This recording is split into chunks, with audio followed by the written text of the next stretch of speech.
할렐루야. 오늘은 예수님의 제자라고 하는 제목으로 마태복음 10장 1절에서 4절까지를 본문으로 뉴저지 팔팍 한인 루터교회 이상조 목사님께서 하나님의 말씀을 전하겠습니다.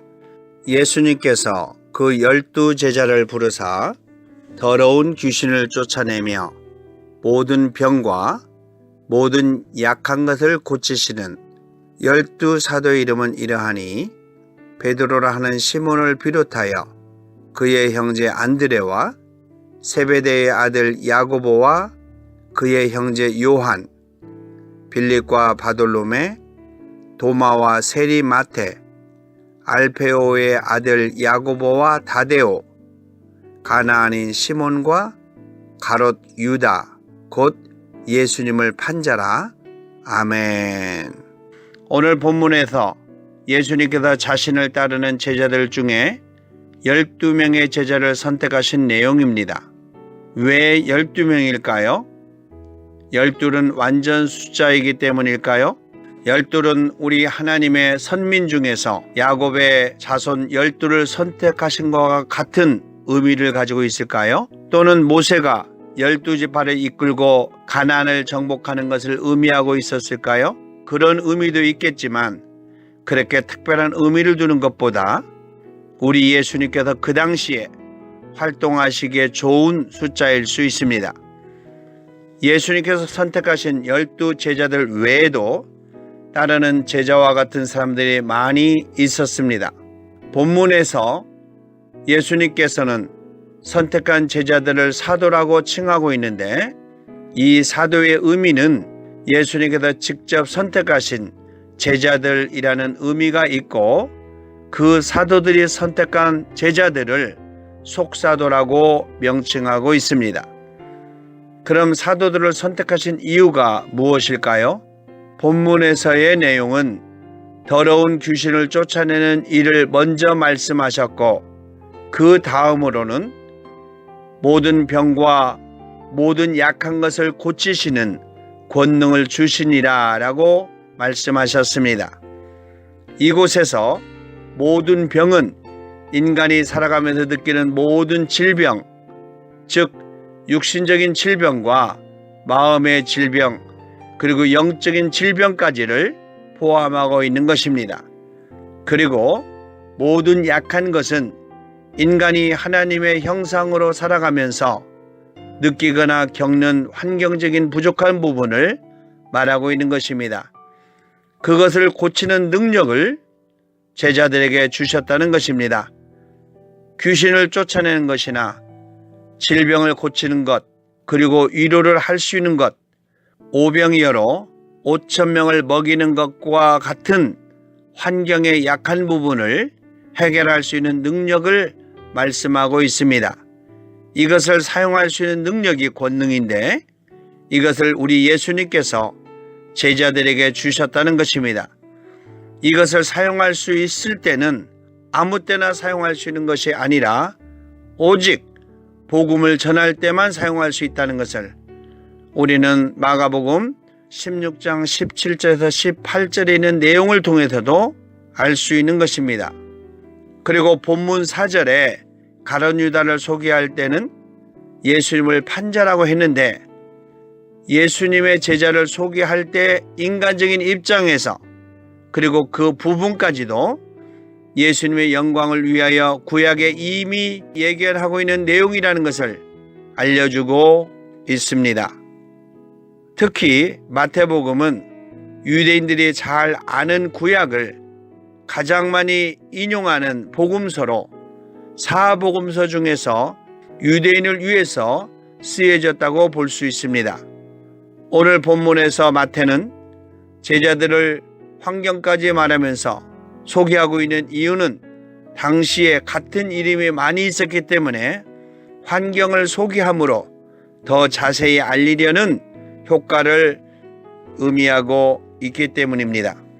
오늘 본문에서 제자들의 임무에 대해서 생각해 보고자 합니다. 첫째로 더러운 귀신을 쫓아내는 일을 하도록 부르셨다는 것입니다. 이 내용은 바로 공중 권세를 잡고 있는 영적인 의미를 두고 있습니다. 에베소서 2장 2절에 그때에 너희가 이 가운데 행하여 이 세상 풍속을 쫓는 공중 권세를 잡은 자를 따랐으니 곧 지금 불순종의 아들들 가운데서 역사하는 영이라 이렇게 말하고 있습니다. 에베소서 6장 12절에 우리의 싸움은 혈과 육에 대한 것이 아니요 정사와 권세와 이 어두움의 세상 주관자들과 하늘에 있는 악한 영들에게 대함이라 이렇게 말하고 있습니다. 즉 예수님께서는 악한 영들, 세상 권세를 잡고 있는 이 영적인 세계를 이길 수 있는 권능을 제자들에게 주셨다는 걸 알 수가 있습니다. 악한 영들 중에서 사람들에게 직접 영향을 주는 것들은 주로 귀신들입니다. 누가복음 11장 14절에 예수님께서 한 벙어리 귀신을 쫓아내시니 귀신이 나가매 벙어리가 말을 하는지라. 누가복음 9장 39절에서도 귀신이 저를 잡아 졸지에 부르짖게 하고 경련을 일으켜 거품을 흘리게 하며 심히 상하게 하고야 겨우 떠나 가나이다 라고 말하고 있습니다. 귀신들의 목적은 하나님의 영광을 방해하는 것입니다. 요한복음 12장 43절에 저희는 사람의 영광을 하나님의 영광보다 더 사랑하였더라 라고 세상을 사랑하는 악한 영들에 속한 사람들을 표현하고 있습니다. 고린도 후서 4장 4절에서도 그 중에 이 세상 신이 믿지 아니하는 자들의 마음을 혼미케 하여 그리스도의 영광의 복음의 광채를 비추지 못하게 함이니 그리스도는 하나님의 영상이니라 라고 말하고 있습니다. 이 내용에서는 세상의 신, 곧 악한 영들이 믿지 않는 사람들의 마음을 혼미케 하여 그리스도의 영광의 복음의 광채를 비추지 못하게 막고 있지만 그리스도는 하나님의 영상이다 이렇게 말하고 있습니다. 둘째는 모든 병을 고치시는 권능을 주셨다는 것입니다. 모든 질병은 예수님의 능력으로 고칠 수 있습니다. 마태복음 4장 23절에 예수님께서 온 갈릴리에 두루다니사 저희 회당에서 가르치시며 천국 복음을 전파하시며 백성 중에 모든 병과 모든 약한 것을 고치시니라고 말씀하고 있습니다. 그 능력은 바로 예수님께서 주시는 것입니다. 마태복음 10장 1절에 예수님께서 그 12 제자를 부르사 더러운 귀신을 쫓아내며 모든 병과 모든 약한 것을 고치시는 권능을 주시니라 라고 말씀하고 있습니다. 제자들은 복음을 전할 때만 이 능력을 사용할 수 있습니다. 마지막으로 모든 약한 것을 고치시는 권능을 주셨다는 것입니다. 하나님께 영광을 돌리는 일에 부족한 부분을 약한 것으로 말씀하시고 있습니다. 마가복음 13장 26절에 그때에 인자가 구름을 타고 큰 권능과 영광으로 오는 것을 사람들이 보리라 라고 말씀하고 있는데 예수님께서 승천하신 것과 예수님께서 재림하시는 그 모든 것들은 바로 하나님께 영광을 돌리기 위해서 필요한 부분이라는 것입니다. 그러므로 하나님께 영광을 돌리기 위해서 부족한 부분들을 예수님께서 권능으로 채워주신다는 것입니다. 영적인 것이나 육적인 건강 외에 환경적인 부분을 말씀하고 있는 내용입니다. 마태복음 8장 26절에 예수님께서 이르시되 바람과 바다를 꾸짖으신데 잠잠하게 되거늘 그 사람들이 기여겨 가로되 이 어떠한 사람이기에 바람과 바다도 순종하는고 하더라 라는 말씀이 있습니다.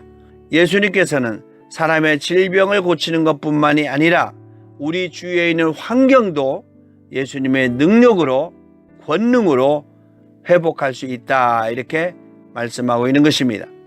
오직 하나님의 도움이 필요한 모든 부분을 말씀하고 있습니다. 이사야서 41장 10절에 두려워 말라 내가 너와 함께 함이라 놀라지 말라.